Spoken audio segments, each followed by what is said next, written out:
Hey friends, how you guys doing? Just want to update you guys on the Echo. You guys have been asking for me to run it. We're having major issues with this saw, friends. I don't know what happened. I've been puttering with it a little bit. This saw, it's having a hard time starting. It will idle once it starts, but when I give it full throttle, it's boggy. I don't even think it's going to start today, friends. Let's find out.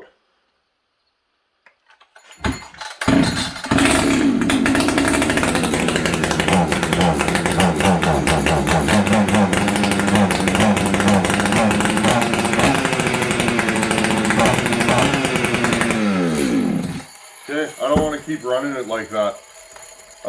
This is the second carburetor I've put on this saw and it runs that way. I just wanted you guys to see that. That's not what we're going to be doing today. I'm still puttering with it.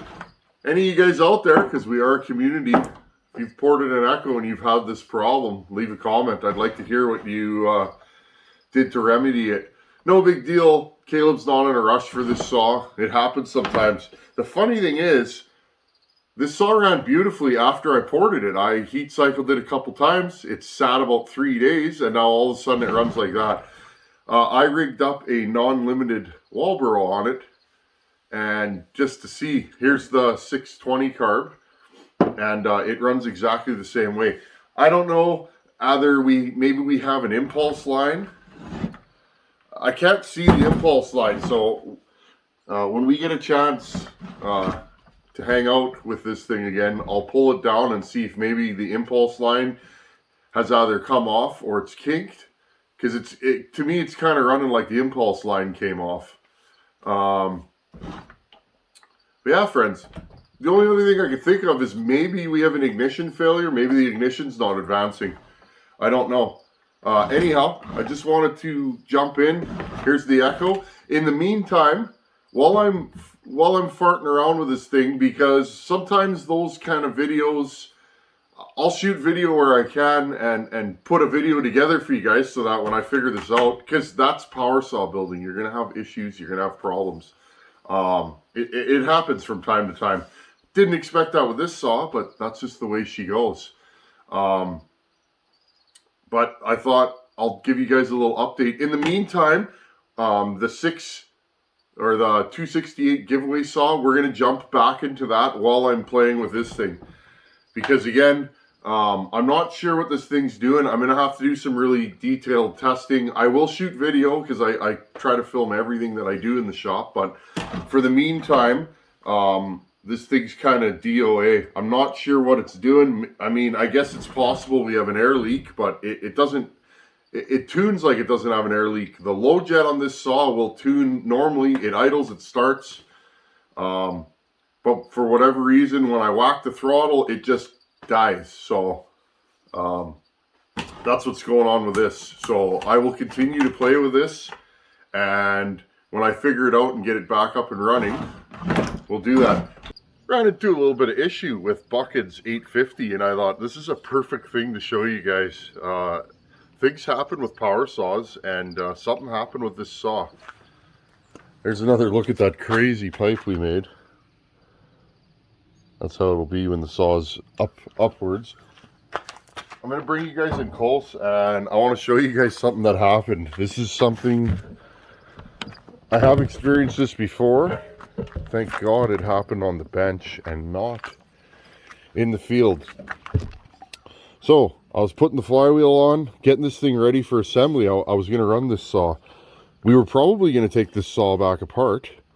I want to go further on it. There's our intake. Sorry, there you guys go. There's the intake. Got the bolts in. You guys saw me assemble this. Look what happened, friends. You guys see that? Put my wrench on the clutch, and I guess it had a crack in it. See the dark spot? See how it's really dark on the outside? That's a sign that this crankshaft probably had a crack in it, or did have a crack in it. And it could have failed in the field, but it didn't. It's believe me, friends, when that happened, it's not the most pleasant experience, but I'm happy that didn't happen in the field. A clutch coming off with a chain on it that would be an absolute catastrophic failure. So I wanted to show you guys that. So we're gonna have to tear this thing right back down and put a new crank in it. Now, the saw gods have been good to me. I did not have a crankshaft until yesterday. My buddy, my brother from another mother in Arkansas, David Patterson, sent a care package to the channel. Okay, I want to show you guys what's in here. Dave, you saved my butt, buddy. Decomp valve, NOS, in the package. Here, I'll show you guys this.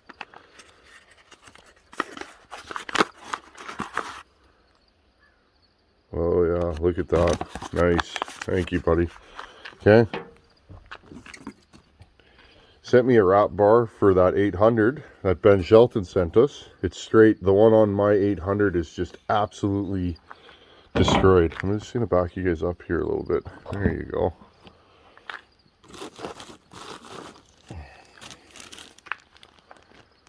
NOS Mcculloch air filter for an 850.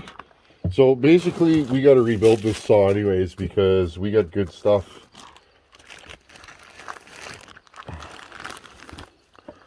Another NOS air filter. I think this one's for a 1010 or an 800 and another one for an 850.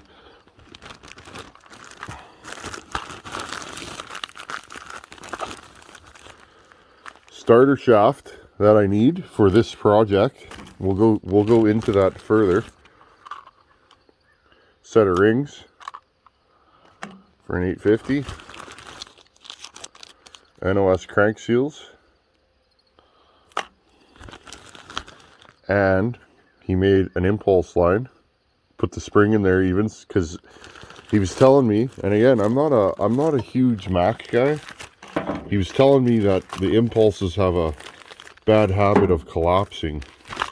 Okay, we're gonna put this back in here. Oh, Dave, buddy, you're helping me out.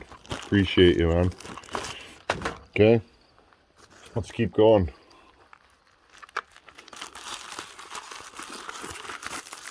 Here, there's that knife that Jordan Marg made.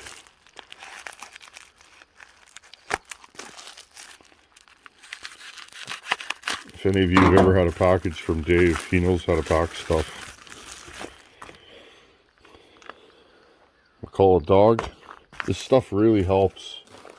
Playing with Mccullochs on the channel. I'll put this aside. We'll stick with the Home Light stuff for right now, or Home Light Mcculloch. Now look at this, friends. I don't know.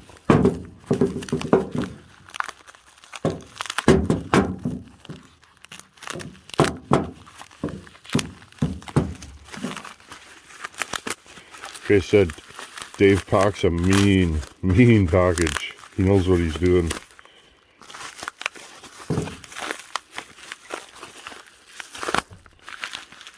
I remember, I believe he sent a package to the Iron Horse recently, and the Iron Horse said the same thing.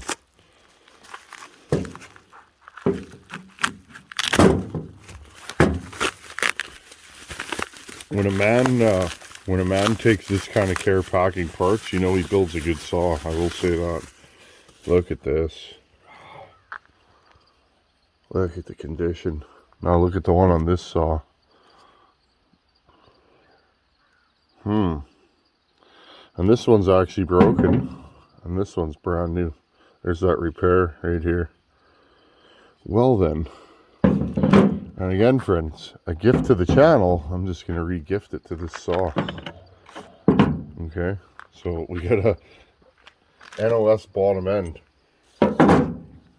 We have a crankshaft. This is an 800 crankshaft. I'm going to put it in this saw.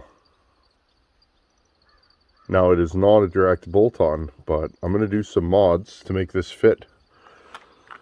This crankshaft is physically smaller than the one in there. Dave came up with this and he said, "You want to try it?" And I'm like, "Sure." I don't come up with all the ideas on the channel, friends. So again, we broke it right here. This one's good. I inspected it. Dave, look at that, friends. She's minty, minty. Okay, that's going to save my butt there. He gave me a different flywheel. I'm going to make this fit on here. This flywheel is way lighter than this one, okay? I can't remember what it's for. It's for another Mac. Okay. Let's keep going. This is fun. Got parts from Dave, saw from Buckin, a knife from Jordan Marg. It's like you guys are hanging out in the yard with me this morning. Now this is, I'll try not to knock the camera over. This is just exciting, friends. This package came here about 5 days. Was actually, it's funny to track mail. Oh, okay, I see. Top heat shield for an 800. He knows that I want to build that 800, and it needed a bunch of parts, and he's been slowly going through, making a little box for me. Yeah, it's funny to track. The mail goes from Arkansas to Florida, from Florida to Chicago, from Chicago to Manitoba, which is basically twice the distance. Again, I'm not in the mail system. I'm sure there's reasons for that. Heat shield for an 800. Look at the condition of this stuff. Like, wow.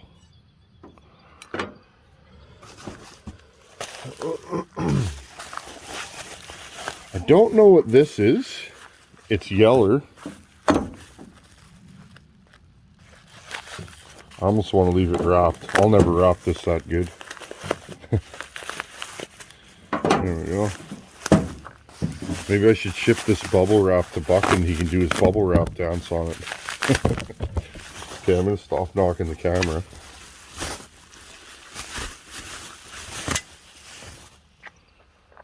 Oh my, look at that. You know what that is, eh? That's a top, that's a fuel tank assembly for an 800. She's a little scuzzy in there, but we could clean that out. Give me a second here, friends. Let's compare it to the one from the saw. Here's the one from the saw. It's been repaired here. That's full of JB weld on the side. That's a common practice. Instead of taking the tank apart like we did on the Super Pro, guys will just pack it in there and paint it. It works. I'm too, I don't know, I'm too particular for that. Look at that. Wow, that's nice. Definitely have to put this on that saw. Why not? Let's make it real nice. I would rather make a nice saw for a buddy than keep it for myself. I have enough saws. So I believe, yeah, I believe that's the same tank. Interesting. That's nice. That's real nice, buddy. Dave, thank you, buddy. That Dave in Arkansas is such a good fella. Yeah, that's right. Socks and flip-flops. What do you guys think of that? I'm not known for my attire. And last but not least, and I thought I'd save this, and he even labeled everything for me. Like,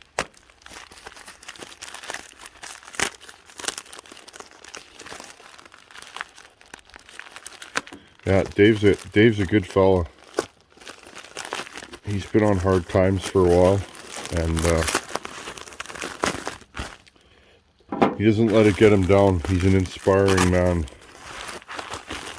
That's all I'm going to say about that.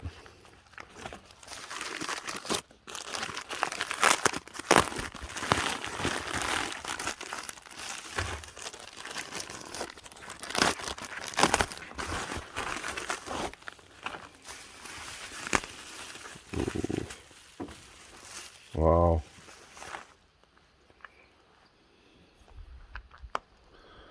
Now, he said, this piston has a weird spot there. It's like someone dropped it.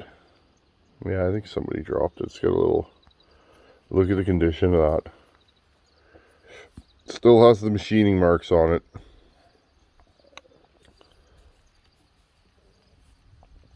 Wow, buddy.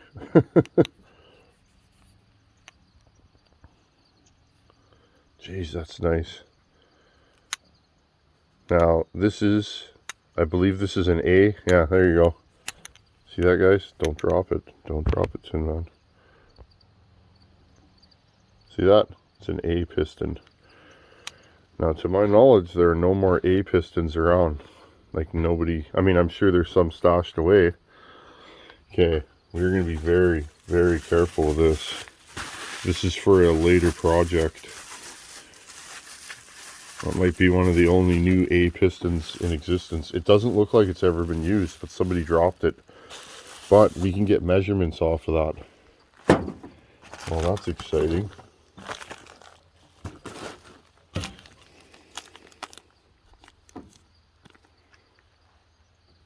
And last but not least, big head and rod bearings. You Mac guys know about this. For those of you that don't know Macs, the rod bearing, those bearings there, you probably have to lay grease. You put them in there one at a time all the way around, and then you put the rod down. Actually, here, I'll show you guys the rod. Okay, these rods are like, if you've ever done like a, a small block, you got your bearing caps here, and you put your bearings in there with grease. We'll do that on video, because again, we are gonna have to take this motor apart and put a new rod into it.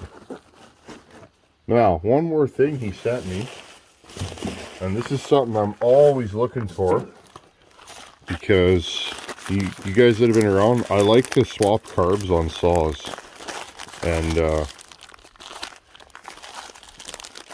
people often have carbs laying around, and I'll buy them, or my buddies will give them to me or whatever. Let's see what we got here.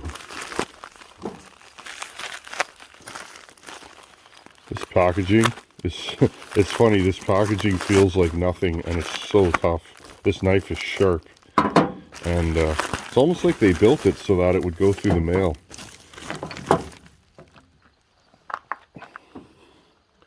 Sent me a bunch of tillets and carbs, and always good to have more parts. That's a governed one, pretty big. Yeah, that's a big carb.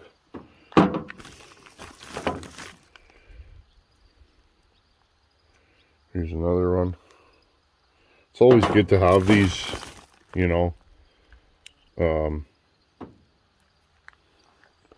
what's this? 210A.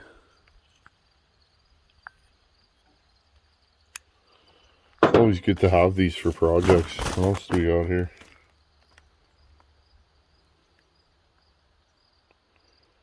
HS138A. I don't know what that's for. It's a big carb though, I'll tell you that. That's what I'm always looking for, big carbs. See the size of the throat. That's awesome. Just gonna back you guys up here. Okay, friends, well, there's an update for you on the Echo and the, excuse me, on the Echo and the ProMac 850. Those are the kind of days you have sometimes when you build saws. A way to relieve that, and I'm sure a lot of you would concur, is I quit, did some work with my truck, and then I made a big old steak on the barbecue and ate it, and that made me feel better. So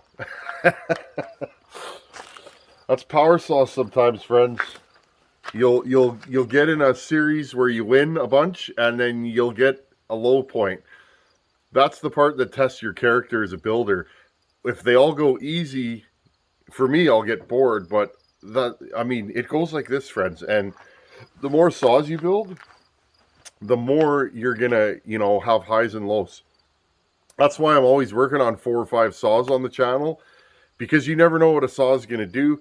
Most of my saws, you put them together and they don't have issues. The hotter you turn them up, the more chances of you're gonna have carb issues, or maybe some ignition timing needs to be tweaked with. You never know what a saw is gonna do, friends. So That's one of the reasons why I'm always working on multiple saws. If you have a problem with one, you put it down and think about it. You can grab another one and just keep moving forward. Anyhow, friends, thank you, Dave. He's a good fella. It's amazing the people that have showed up on this channel and hang out here. I appreciate all you guys. Jordan Mark, he made this. I think he made it out of a file, and like, this is just a beautiful, beautiful knife. And I'll treasure it. I like gifts like this, you know. A fella made this. I'm going to use this, and it's nice. He definitely knows what he's doing. Anyhow, friends, I appreciate you all being here. We will tear this completely down to the bare block. We will change the crankshaft. Now, when we change the crank, I will have to retime it. I'm sure nothing's going to change, but you never know. That if this crank pin is slightly higher or slightly lower, that'll change the stroke, and our squish could be different. We might end up not having such good squish on this saw, so we will cover all that in the next video. What a beautiful morning. As always, friends, thanks for watching. Take her easy. Later.